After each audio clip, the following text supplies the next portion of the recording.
On New Year Eve, the last day of December 2018, just outside a modest family home in St. Joseph Township, Michigan, Army Sergeant Tyrone Hassel III stood near his vehicle preparing for the night when suddenly gunfire erupted.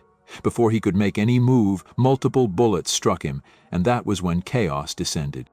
His wife, Army Specialist Kemia Nekana Hassel, hurries through the door, panicking and crying out as officers load her husband onto a gurney. She tried to climb into the ambulance to hold her husband, grieving. Yet what happened next was in no way near what anybody would expect. As investigators probed deeper, whispers emerged of a secret lover, Specialist Jeremy Cuellar, a fellow soldier at Fort Stewart, Georgia. Within days, a tip from an anonymous woman hinted at the hidden affair between Cuellar and Cuellar, something far more than emotional entanglement. One soldier even told Army CID that Cuellar was bragging that Kemia Hassel was his girl, and that Sergeant Hassel had to go, and another revealed that Cuellar bought 2 guns from Sergeant Tadarius Golston, the same gun that matched the caliber used in the shooting. In early January 2019, investigators traced a black Chevy Impala in Cuellar's possession to the crime scene, and the vehicle carried a 9mm ammunition, matching the murder weapon. On the 11th of January 2019, Cuellar was arrested near the base. That very day, authorities brought Kemia in for questioning, and at first she denied being involved, even as she was confronted with evidence of her affair. But eventually, after a polygraph and persistent interrogation, she admitted the affair and confessed that she and Cuellar conspired to kill her husband. A few days later, on the 12th of January 2019, the day of Sergeant Hassel's funeral, Kemia was arrested, and during the trial, prosecutors played recorded jail calls of Kemia admitting the plan to her mother, as well as cell phone logs showing her communications with Cuellar in the hours before the shooting.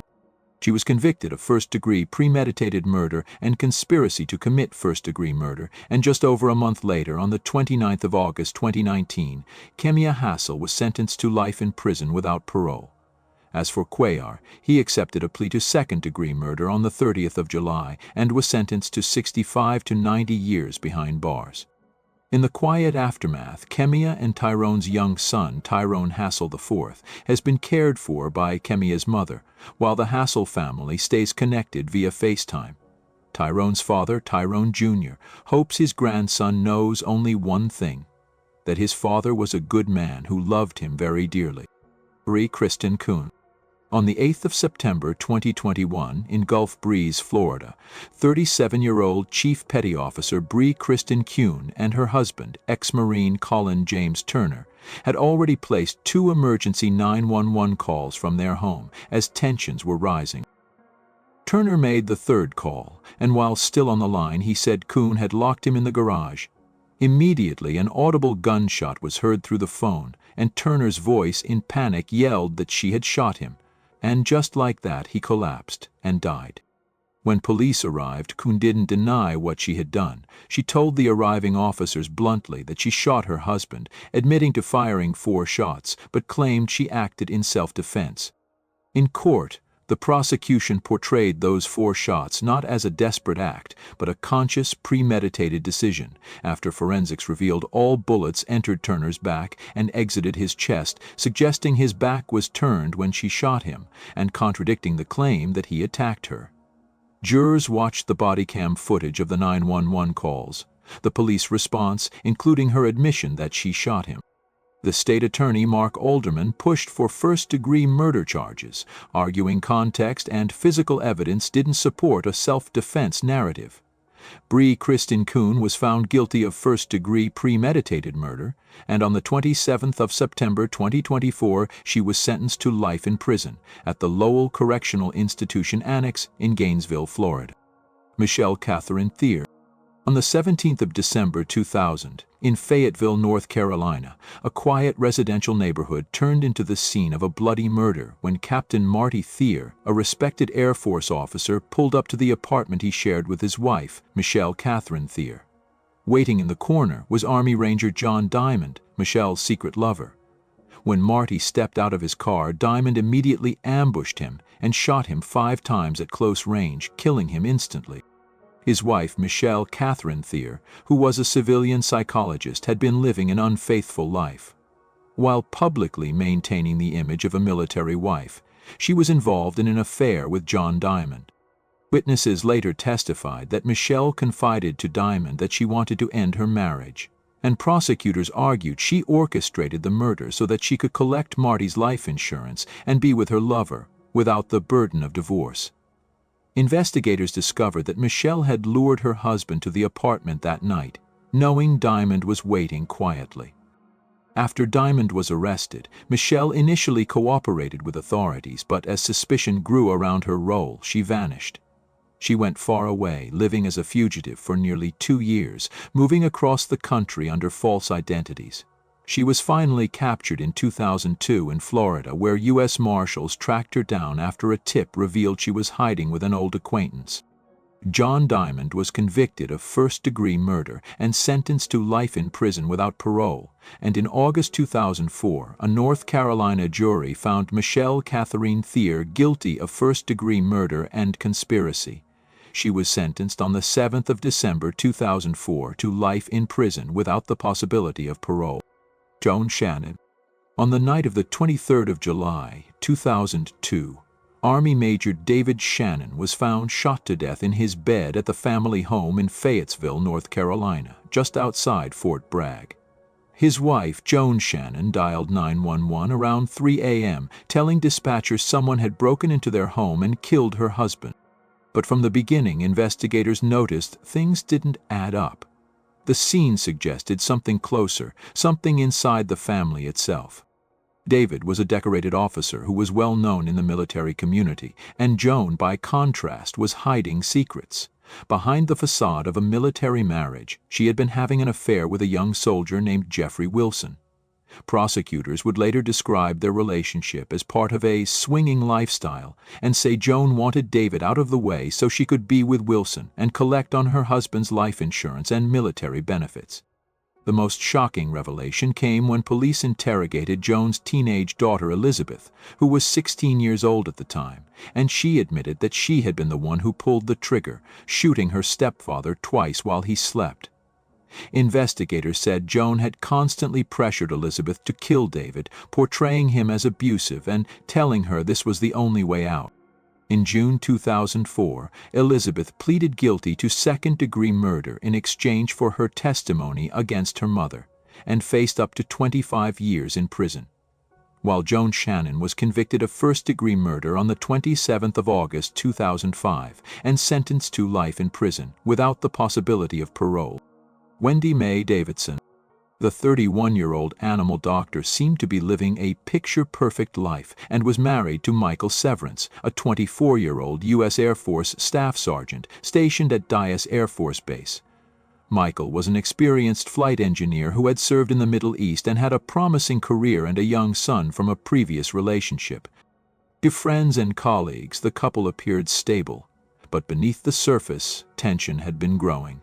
Michael's family began noticing strange changes. He grew quieter, more withdrawn, and worried about money that seemed to vanish without explanation.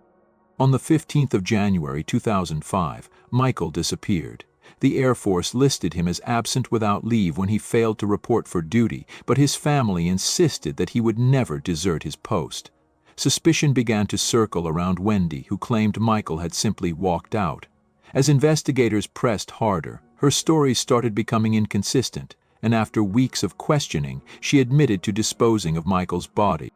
She directed law enforcement to a pond on her family's ranch in Tom Green County, where divers discovered his remains weighted down with car parts and antifreeze in his system. The medical examiner confirmed that Michael had been poisoned and then drugged before being submerged, a slow and deliberate murder. Investigators learned that she had been forging checks from Michael's accounts and feared losing control of both finances and her reputation. Wendy Mae Davidson pleaded guilty to murder and 2 counts of tampering with evidence in October 2006 and was sentenced to 25 years in prison for murder and an additional 10 years for the tampering charges to run concurrently. Jennifer Trayers. On the 4th of December 2004 in San Diego, California, 43-year-old Jennifer Trayers fatally stabbed her husband, Lieutenant Commander Frederick Trayers III, a 41-year-old Navy emergency room doctor, in their shared home. Jennifer herself was nearby, gravely wounded from her self-inflicted stab wounds. The couple had been married for 18 years, but their bond was dying under the weight of infidelity. Frederick had a covert intimacy, in emails, texts, and stolen moments, with Dr. Danielle Robbins, a Navy physician. She testified during trial that she and Frederick had fallen in love during their time aboard the USS Mercy in 2010, and he said he would leave his marriage but revealed that his wife was pregnant. On their kitchen counter, investigators later discovered over 200 pages of printed communications, emails, phone logs, photographs marked ring and no ring, a paper trail of deceit that Jennifer had unearthed, leading to a dramatic confrontation. She was found guilty of second-degree murder, concluding the killing was intentional but not premeditated. And on the 9th of March 2012, Jennifer Trayers was sentenced to 16 years to life in state prison. Michelle Pide. On the night of the 1st of December 2010, a heartbreaking call came to the Las Vegas Police Department. Staff Sergeant Nathan Pate, a 28-year-old U.S. Air Force weapons specialist stationed at Nellis Air Force Base, had been ambushed in his own garage as he prepared to leave for work. His wife, Michelle Pate, said she heard the shots and found her husband fatally wounded. Michelle Pate, who was 27 years old at the time, had been living a double life. While publicly appearing as the supportive military spouse and mother of 4, she was secretly involved in a passionate affair with Michael Rodriguez, a married man with whom she plotted Nathan's death.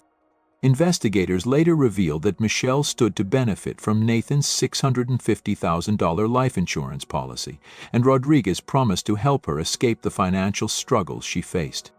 According to court testimony, Rodriguez and an accomplice waited outside the Payette home in southwest Las Vegas, and just as Nathan stepped into the garage, Rodriguez from a dark corner pulled the trigger multiple times, leaving him to die only steps from his car.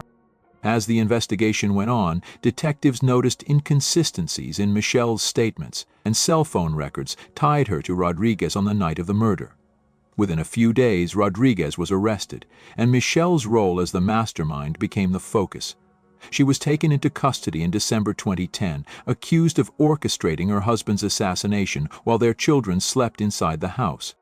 Michelle Payet pleaded guilty in October 2015 to charges of conspiracy to commit murder and first-degree murder with a deadly weapon, thereby avoiding the death penalty, and she was sentenced on the 6th of May 2016 to life in prison without the possibility of parole, while Michael Rodriguez was sentenced to death for pulling the trigger.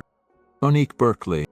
On the 18th of December 2005, 26-year-old Monique Berkeley, who was married to 46-year-old Naval Reservist Paul Berkeley, made a plot in Clayton, North Carolina to cause harm. While Paul was deployed overseas, Monique began an affair with Andrew Deshawn Canty, an 18-year-old friend of her stepson. She even let Canty move into their home while Paul was at work. The twist started when Paul returned home in December 2005 for holiday leave. According to investigators, Monique invited Paul on a romantic interlude. They went on a trip to see King Kong, followed by a supposed picnic at Millbrook Exchange Park in Raleigh. But behind that dated facade lurked a cold calculation. Canty and his 18-year-old friend Latwan Darrell Johnson were waiting at the location. Canty crept up behind Paul and shot him point-blank in the back of the head, then fired into Monique's shoulder to stage a shoot-and-run robbery, while Johnson was there as the getaway driver. At 3 a.m. that morning, Monique frantically dialed 911 from the park, saying her husband was fatally shot and wounded. Her voice trembled as she told dispatchers that they were ambushed, and the emergency crews arrived within 15 minutes. Monique had a shoulder wound, and Paul was already critically injured. When they arrived at the hospital, Paul was taken off life support as Monique and the children watched on. Later on, phone records placed Canty and Johnson in Raleigh that night, and investigators found out that Monique had researched Paul's life insurance policy, valued around $400,000. Her confession, while sedated, exposed a surprising truth, that she had orchestrated the shooting to collect insurance money and share the proceeds with Canty and Johnson. Johnson cooperated early with prosecutors and mentioned that Canty was the shooter. On the 25th of September 2007, in Wake County Superior Court, Monique Berkeley pleaded guilty to first-degree murder and avoided the death penalty. She was then sentenced to life in prison without the possibility of parole. Meanwhile, Andrew Canty pleaded guilty and also received life imprisonment without parole. Latwan Johnson, who cooperated, pleaded guilty to second-degree murder and conspiracy and was sentenced to 23 years behind bars. Laura Marie Troiani. It was the sultry California summer of 1984 when 26-year-old Laura Ann Troiani approached the perfect lie, a flat tire on a desolate road near Camp Pendleton, Oceanside. Her husband, Marine Staff Sergeant Carlo Troiani, who was 35 years old at the time, drove out to check on her, only to be brutally ambushed and shot twice, once in the back, then execution-style in the head. Unbeknown to him, his wife had enlisted 5 Marines to do the deed for a share in a $95,000 insurance policy. Surprisingly, she had orchestrated hits that failed before: one abandoned knife attack, a second plan to bomb his car.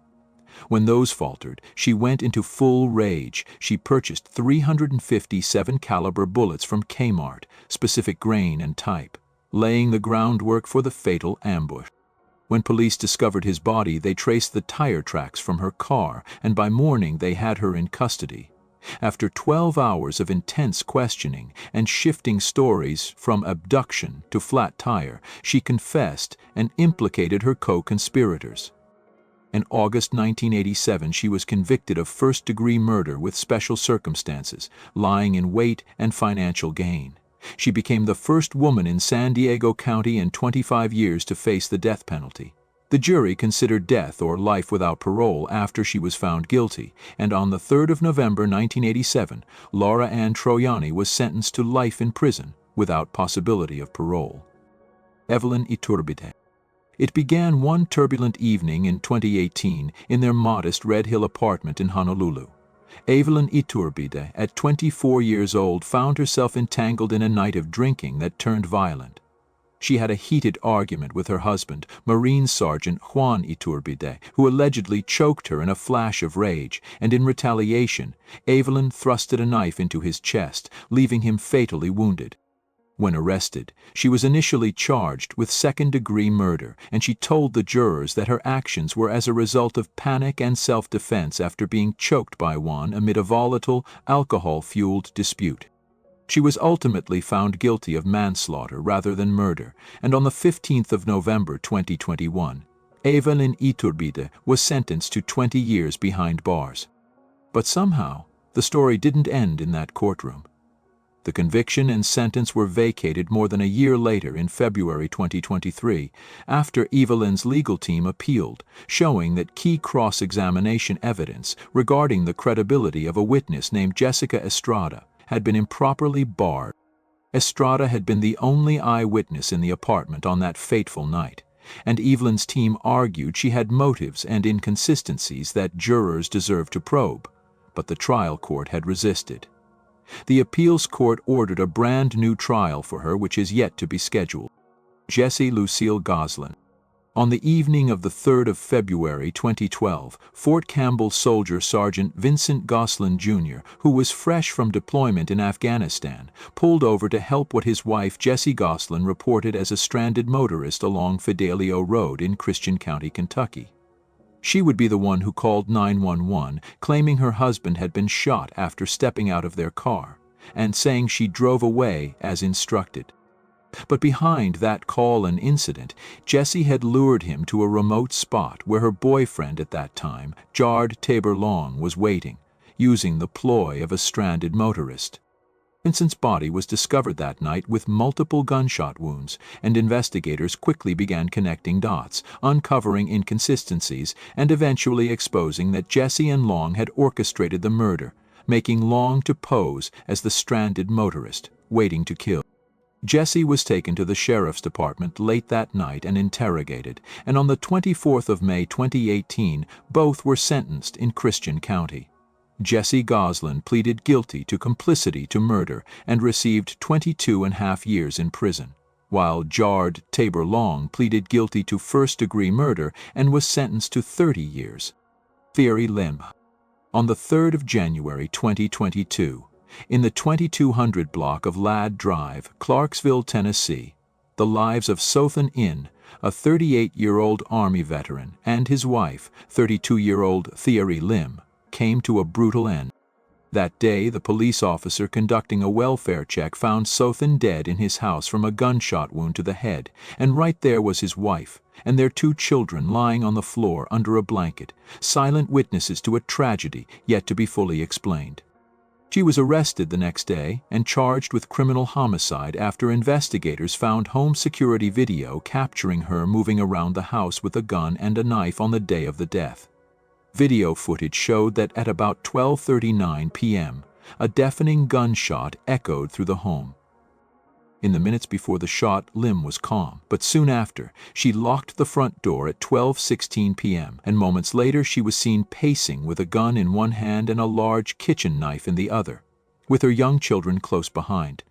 Suspicion grew clearer when they found that no emergency call was made. Instead, nearly 9 hours passed before a friend, unable to reach Sothan, forced his way in and found his body, and then the distressed wife lying unresponsive. On the 30th of April 2025, Thierry Lim was found guilty of first-degree premeditated murder and was sentenced to life in prison, with credited time served reducing the minimum term to 51 years. Barbara Keiko Eccleston. In early February 2011, on the quiet Japanese island of Okinawa, Technical Sergeant Curtis Eccleston, a respected member of the 733rd Air Mobility Squadron at Kadena Air Base, was found brutally stabbed to death in the kitchen of his off-base apartment. The number of fatal stab wounds on his neck left investigators and a grieving military community in shock. Curtis had married Barbara Keiko Nakandikari, known socially around the base, for just over a year, but their marriage was showing signs. He grew disillusioned, contemplating divorce. Then, news that she was expecting momentarily paused his decision, until it didn't. Behind the scenes, Barbara was entangled with another airman, Staff Sergeant Nicholas Crone.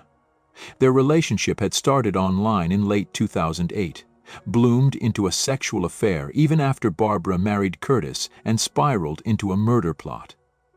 Over the months, the two devised 3 elaborate schemes, one involving pushing Curtis off a cliff, another staging a fatal fall down the stairs, and ultimately a gruesome stabbing.